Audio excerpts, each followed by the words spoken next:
또영주TV의 또영주입니다. 2022 카타르 월드컵을 앞두고 각조의 각 대표팀 전력을 분석하는 시간, 또영주TV가 열심히 일하고 있다는 걸 어필하는 시간입니다. 구독자를 늘려보자, 어떻게 해서든 흑자로 전환해보자. 또영주TV는 지금부터 열심히 일하겠습니다.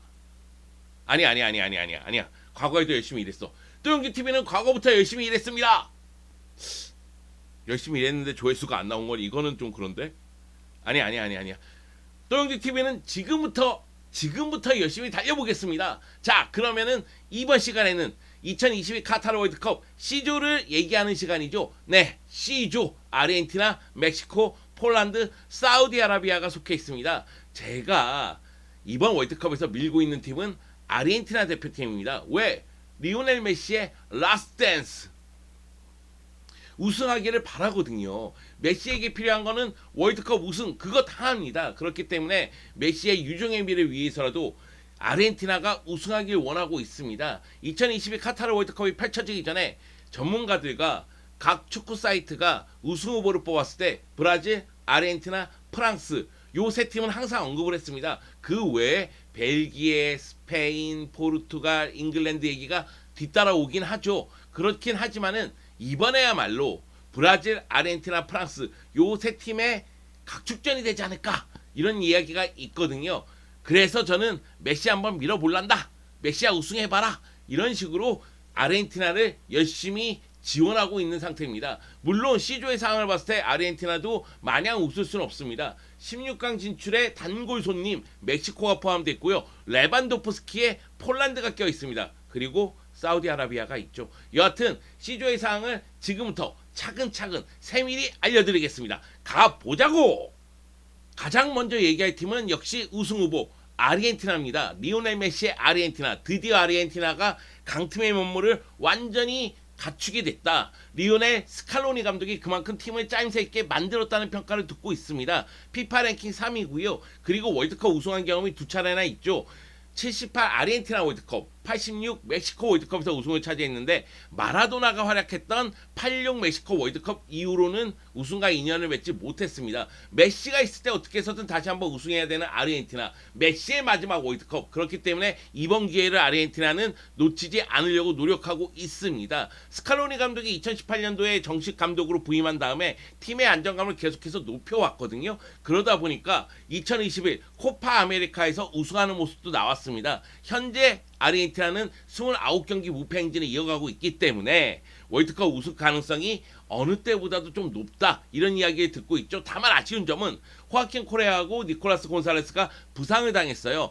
앙헬 코레아와 티아고 알마다가 대체 발탁됐다는 부분인데 앙헬 코레아하고 티아고 알마다도 능력 있는 공격수들이니까요. 아마 기대에 부응하지 않을까 생각을 합니다. 자, 그러면은 아르헨티나의 전술에 대해서 알아볼까요? 스칼로니 감독은 메시에게 자유를 주면서도 전방에서의 압박을 어떻게 유지하느냐 여기에 초점을 둔 것 같아요. 그러다 보니까 최전방에 많이 뛰는 부지런한 공격수 라우타로 마르티네스를 배치하고요. 그 밑에 메시를 뒀습니다. 메시가 중앙에서 자유롭게 움직이면서 공격을 전개하고자 노력을 하죠. 그뿐만이 아니라 홀리안 알바레스, 앙헬 디마리아 모두 많이 뛰면서 압박에도 능한 선수들입니다. 그러다 보니 전방부터 압박하면서 상대의 공격을 차단하고 빠르게 전환하는 모습이 나오죠. 그뿐만이 아니죠. 아르헨티나는 최근에 미드필더진이 너무 빵빵해.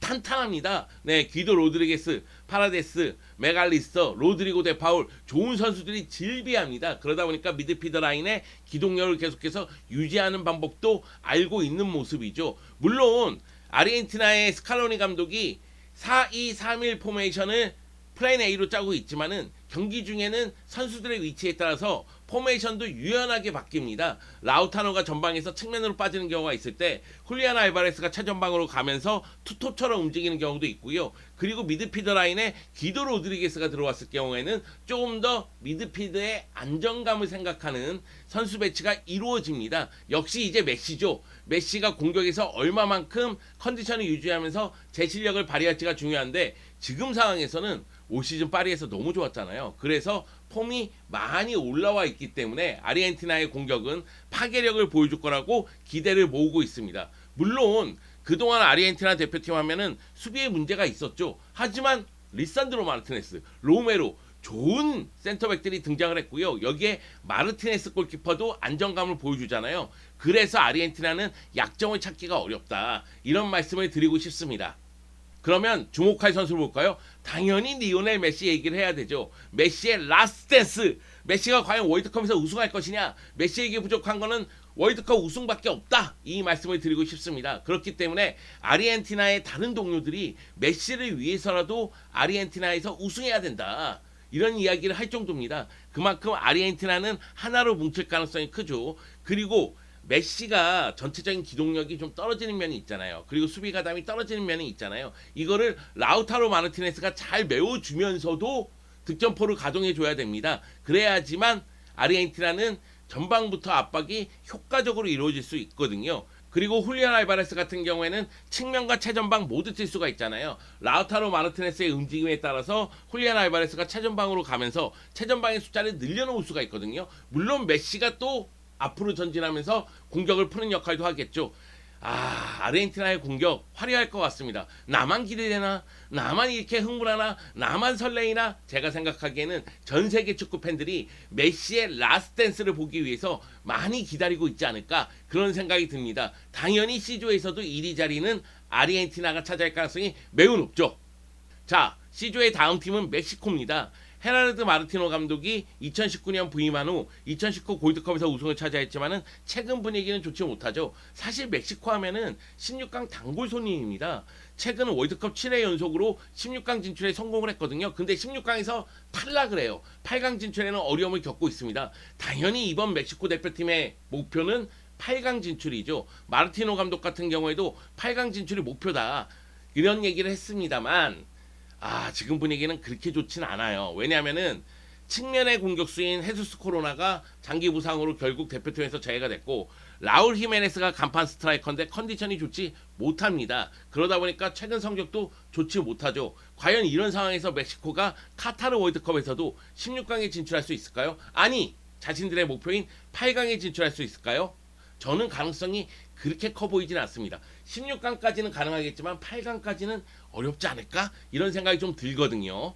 자, 그럼 마르티노 감독의 전술을 볼까요? 마르티노 감독은 4-3-3 포메이션을 바탕으로 해서 측면 공격을 최대한 이용합니다. 베가와 로사노의 개인 플레이를 통해서 측면 공격을 주도하게끔 만들면서도 이 선수들이 안쪽으로 들어왔을 때 풀백들을 위로 전진시키면서 측면에서 공격을 푸는 경우가 많거든요. 물론 그러다 보니까 좀 단조로운 공격처럼 느껴지는 경우도 있어요. 중앙 쪽에서 그만큼 경기를 푸는 모습이 많지는 않으니까. 그럼에도 에레라 선수는 많이 뛰는 유형이고 가르다도는 경험이 풍부하기 때문에 중앙 쪽에서 나름대로 하프 스페이스로 들어가면서 공격을 지원할 수 있을 거라는 생각이 듭니다. 문제는 뭐냐면은 측면 공격이 통하지 않을 경우에는 공격이 제대로 이루어지지 못한다는 점이죠.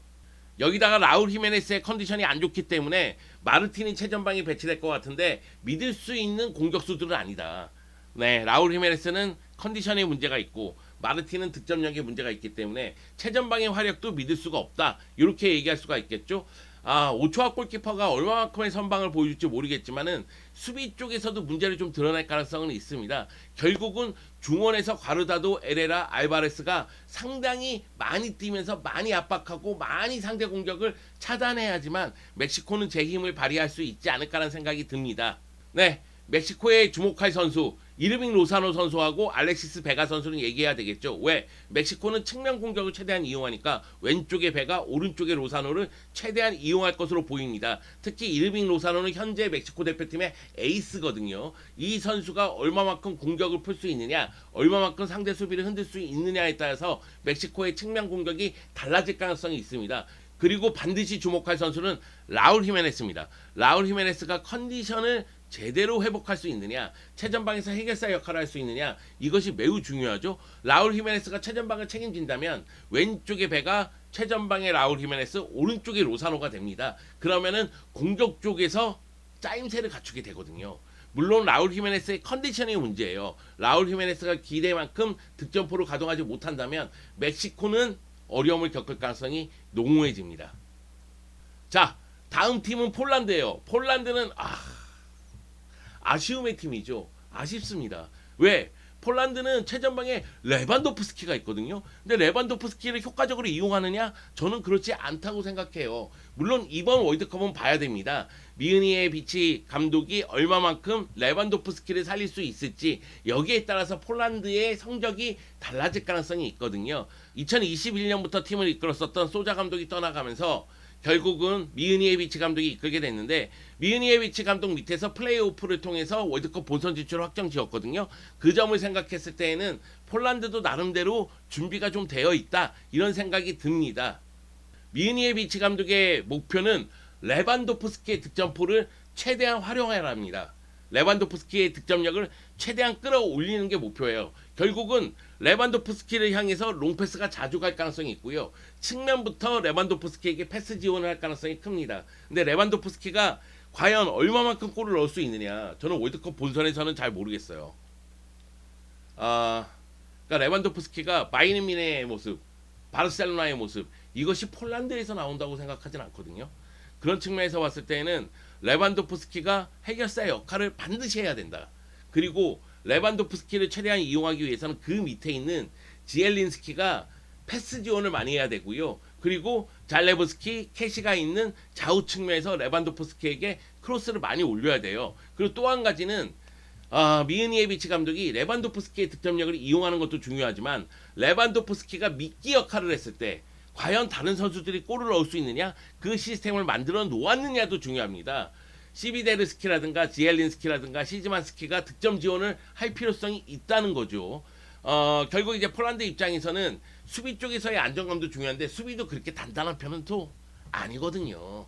제가 보기에는 아마 3백을 바탕으로 해서 수비의 안정감을 유지하고 단순하지만 레반도프스키를 겨냥하는 그런 공격이 나오지 않을까라는 생각이 듭니다. 다만 골이 필요한 순간에는 백포로 바꾸면서 공격적으로 경기에 임할 수 있는 전술적인 유동성도 갖추고 있는 팀입니다.